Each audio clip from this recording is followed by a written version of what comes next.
तो एपिसोड की स्टार्टिंग होती है और हम देख पाते हैं उस मूर्ति के हमले के बाद वहाँ पे सभी लोग काफी ज्यादा घबराए हुए होते हैं, जिस पर उन सबको टीम का लीडर सबको समझाता है कि कोई भी अपनी जगह से हिलना मत वरना सब मारे जाएंगे। कैप्टन जिन्वू से कहता है कि हम सब तुम्हारी वजह से बचे हुए हैं, अगर तुम चिल्लाए ना होते तो हम सब मारे जाते। लेकिन तभी जिन्वू की नजर लीडर के हाथ पर जाती है और उसका एक हाथ कटा हुआ था। कैप्टन जिन्वू को अपना हाथ हील करने को कहता है।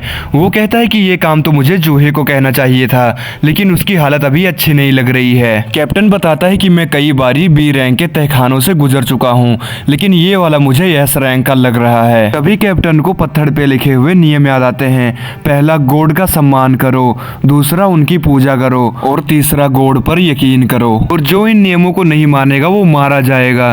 तभी जिन्वू को समझ में आ जाता है कि वो बड़ी वाली मूर्ति ही गॉड है। सीन शिफ्ट होता है और हम देख पाते हैं दो लड़कियों को, जिनमें से एक लड़की का नाम है जीना और वो जिन्वू की सिस्टर है। जीना की दोस्त सोंगी जीना से पूछती है कि तुम्हारा भाई भी तो एक हंटर है ना। जीना बताती है कि हाँ, वो एक ई रैंक का हंटर तो है, लेकिन वो हमेशा चोट खा के वापस आता है। जिस पर सोंगी कहती है कि अगर मैं उसकी जगह होती तो ऐसा कभी नहीं होता। दूसरी तरफ हम देखते हैं जहाँ जिन्वू और कैप्टन वहाँ से निकलने की प्लानिंग बना ही रहे होते हैं, लेकिन तभी वहाँ पर एक हंटर चिल्लाता है। वो हंटर कहता है कि मैं यहाँ पे नहीं मरने वाला, मुझे एक बड़ी कंपनी के साथ कॉन्ट्रैक्ट मिला है और मैं इस मौके को नहीं गंवाना चाहता। उस हंटर को अपने ऊपर पूरा यकीन था कि वो अपनी पूरी स्पीड से यहाँ से भाग जाएगा, और जैसे ही वो वहाँ से भागता है वो बड़े वाला स्टैचू उसको मिनटों में राख में बदल देता है। और ये चीज देखकर वहाँ पर सब लोग और ज्यादा डर गए थे। जिन्वू कहता है कि इसका मतलब वो हमको एक बार में ही मार सकता है, ये स्टैचू हमें मसल सकता है किसी राह में चलते हुए कीड़े मकोड़े की तरह।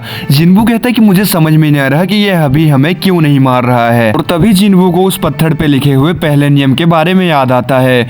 वो अपना सर उस स्टैचू के सामने झुका लेता है, जिससे वो स्टैचू उसको नहीं मारता। जिन्वू बाकियों को भी कहता है कि वो अपना सर इस स्टैचू के सामने झुका लें, क्योंकि ये इस मंदिर का नियम है और जब तक इस मंदिर के नियम का पालन करोगे तुम्हें ये स्टैचू नहीं मारेगा। जिसके बाद वहाँ पे मौजूद सब लोग उसकी बात मान लेते हैं और अपने सर झुका लेते हैं।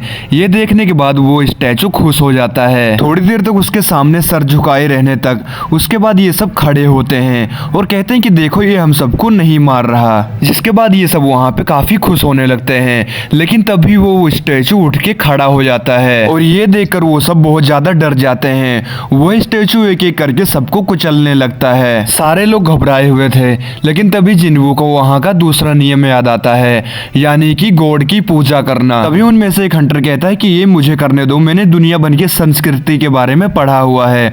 वो जा करके उस स्टैचू के सामने हाथ जोड़ के बैठ जाता है। वो प्रेयर करने लगता है, लेकिन वो सही चीजें नहीं बोल रहा था, जिसके बाद वो स्टैचू उसको वहीं कुचल देता है। ये चीज देखकर वहाँ पे सभी लोग काफी ज्यादा घबरा जाते हैं।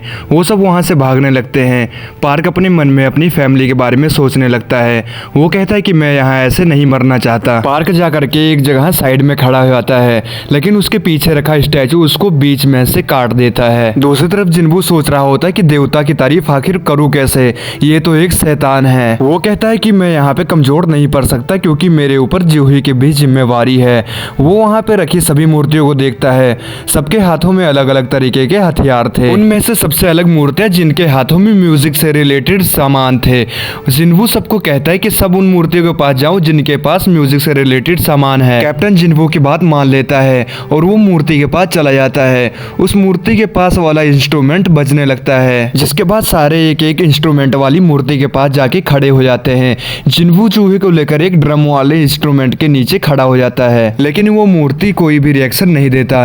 जिन्वू समझ जाता है कि शायद दो लोगों को एक साथ रहने से ये काम नहीं करता है। जिसके बाद जिन्वू चूहे को वहीं छोड़ के आगे चलने लगता है, लेकिन वो गॉड स्टैचू जिन्वू के पीछे पड़ जाता है। जिन्वू उस स्टैचू से बचने के चक्कर में किसी गलत स्टैचू के नीचे जाके खड़ा हो जाता है, जिसके कारण वो स्टैचू जिन्वू के ऊपर हमला कर देता है। लेकिन जिन्वू फिर भी हार नहीं मानता। वो रेंगते हुए जाकर के दूसरे स्टैचू के पास पहुंच जाता है, जिसके कारण वो स्टैचू भी वहाँ पे म्यूजिक बजाने लगता है, यानी कि ये रिचुअल पूरा हो गया था। वो बड़ा गॉड स्टैचू भी जाके अपने सिंहासन पे वापस चला जाता है। तभी जूही भागते हुए जिन्वू के पास आती है। जूही की नजर जिन्वू के पैर पे पड़ती है, जो कि कट चुका था। जिन्वू जूही से कहता है कि मैं ठीक हूँ, लेकिन जूही फिर भी अपनी हीलिंग पावर से उसको हील करने लगती है, पर उसकी भी हालत काफी खराब थी। जिसके बाद बाकी सभी वहाँ पे पहुंच जाते हैं। किम कैप्टन को इस सब का जिम्मेवार बताता है, लेकिन वहाँ पे मौजूद बाकी सब लोग कहते हैं कि ये फैसला मारा था, हमने ही वोटिंग से फैसला किया था। पर फिर भी कैप्टन अपने आप को ही दोषी मान लेता है। वो कहता है कि इस सबका जिम्मेवार मैं ही हूँ। जिन्वू कहता है कि ये वक्त बहस करने का नहीं है, अभी एक और नियम बाकी है। जिसके बाद वहाँ जमीन के अंदर से एक बड़ा सा पत्थर बाहर आ जाता है। जिन्वू बताता है कि तीसरे नियम के मुताबिक हम लोगों को किसी जिंदा इंसान की बलि देनी होगी। तभी किम कहता है मैं समझ गया, और वो अपनी तलवार निकाल के कैप्टन के ऊपर रख देता है। वो कहता है कि अब तुम्हारी जिम्मेवारी निभाने का वक्त आ गया, तुम्ही ने तो हम सबकी जिम्मेवारी ली थी ना कैप्टन। कैप्टन किम की बात मान जाता है और वो अपनी बलि देने के लिए आगे बढ़ने लगता है। जिन्वू अपने मन में सोचता है कि इसमें सिर्फ कैप्टन की गलती नहीं है, हम सब ने अपने अपना फैसला लिया था। कैप्टन वहाँ पे पहुँच जाता है, जिससे वहाँ पर एक फायर एक्टिवेट हो जाती है। कैप्टन जिन्वू से कहता है कि आखिर अब मैं क्या करूं, क्या अभी भी कुछ बाकी है। जिन्वू दो हंटर्स को कहता है कि मुझे उस जगह के पास ले चलो, मुझे वो जगह पास से देखनी है। जैसे ही वो तीनों उस जगह पे पहुंचते हैं, वहाँ पे 3 फायर और एक्टिवेट हो जाती है। जिन्वू कैप्टन से कहता है कि आखिर हम यहाँ पे इंतजार करें तो क्या कोई हमें बचाने आएगा। जिस पर कैप्टन बताता है कि अब शायद कोई हमें बचाने ना आए, क्योंकि इस पोर्टल को खुले 7 दिन से ज्यादा हो चुके हैं और कोई भी पोर्टल 7 दिन बाद ही खुलता है। जिन्वू कहता है इसका मतलब अगर हम लोग यहाँ पे हार गए तो ये गॉड स्टैचू हमारी दुनिया में दाखिल हो सकता है। दूसरी तरफ हमें जिन्वू की बहन सांगा को दिखाया जाता है, जो कि अपनी माँ से मिलने हॉस्पिटल में आई होती है। वो अपनी माँ से बातें करने लगती है, लेकिन उसकी माँ उसको कोई भी जवाब नहीं दे पाती है, क्योंकि वो बहुत ज्यादा बीमार होती है। दूसरी तरफ जिन्वू किम को भी अंदर आने को कहता है, जिससे वहाँ पे 2 जगह और आग जलने लगती है और उन सबके पीछे एक और ब्लू कलर की आग लग जाती है। जिसके बाद उस टेम्पल से बाहर जाने वाला रास्ता खुल जाता है, जिसके कारण धीरे धीरे करके वो ब्लू वाली आग बुझने लगती है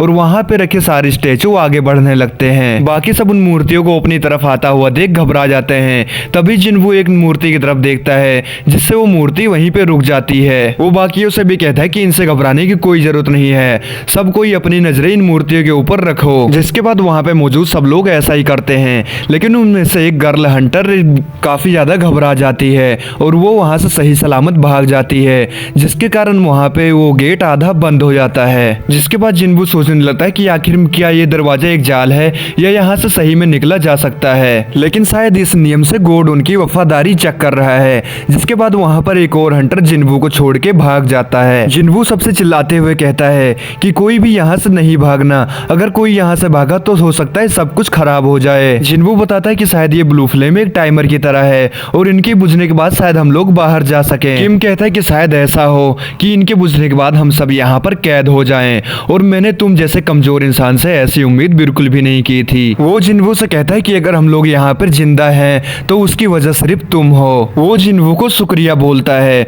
और उससे माफी भी मांगता है। वो कहता है कि मेरी भी फैमिली है और वो रोने लगता है। जिसके बाद वो भी वहाँ से भाग जाता है। किम के जाने के बाद जिन्वू रोने लगता है, लेकिन वो हार नहीं मानता। वो कहता है कि अभी नहीं, अभी हमें इससे बचना होगा। लेकिन तभी कैप्टन जिन्वू और जूही को वहाँ से जाने को कहता है। वो कहता है कि अभी तुम्हारे आगे पूरी जिंदगी पड़ी है और हमें जवान लोगों को बचाना चाहिए। वो जूही को कहता है कि जिन्वू का ख्याल रखो और जिन्वू को यहाँ से लेकर बाहर चली जाओ, लेकिन जूही के पैर काम करना बंद कर देते हैं, क्योंकि उसने अपनी पावर्स का काफी ज्यादा इस्तेमाल कर लिया था। जिन्वू कैप्टन को कहता है कि आप जूही को लेके बाहर जाइए, क्योंकि मेरा तो एक पैर पहले से नहीं है, मैं उसको बाहर लेके नहीं जा सकता। लेकिन जूही जिन्वू के बिना जाने को मना कर देती है। जिसके बाद जिन्वू जूही से कहता है कि मैंने तुम्हें बाहर डिनर पे लेके जाने का वादा किया था ना, और वो अपनी जेब में पड़ा हुआ वो मैजिक जेम जूही को दे देता है। वो कहता है कि तुम इससे अपने लिए बाहर जाके डिनर खरीद लेना, और जब मैं बाहर आऊंगा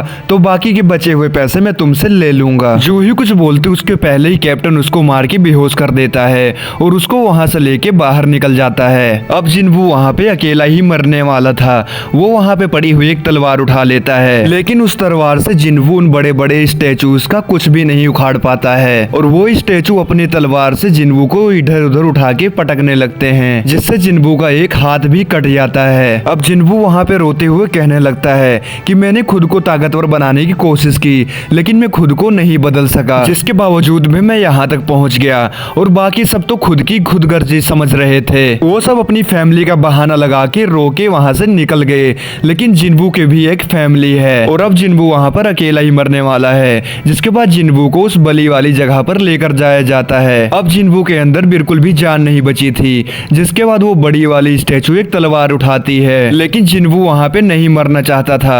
वो सोचता है कि कि काश मुझे एक और चांस मिले। जिसके बाद वो ब्लू वाली आग भी बुझ जाती है और हमें वहाँ पर एक नोटिफिकेशन वाली बड़ी सी स्क्रीन दिखाई देती है जिस पर लिखा हुआ था कि आप प्लेयर बनने के लिए सेलेक्ट हो गए हैं। और यहीं पर ये एपिसोड खत्म हो जाता है। तो दोस्तों अगर आपको ये वीडियो पसंद आई हो तो प्लीज चैनल को सब्सक्राइब करना और कमेंट करके जरूर बताना। तो मिलते हैं हम अपनी अगली वीडियो में, तब तक के लिए गुड बाय।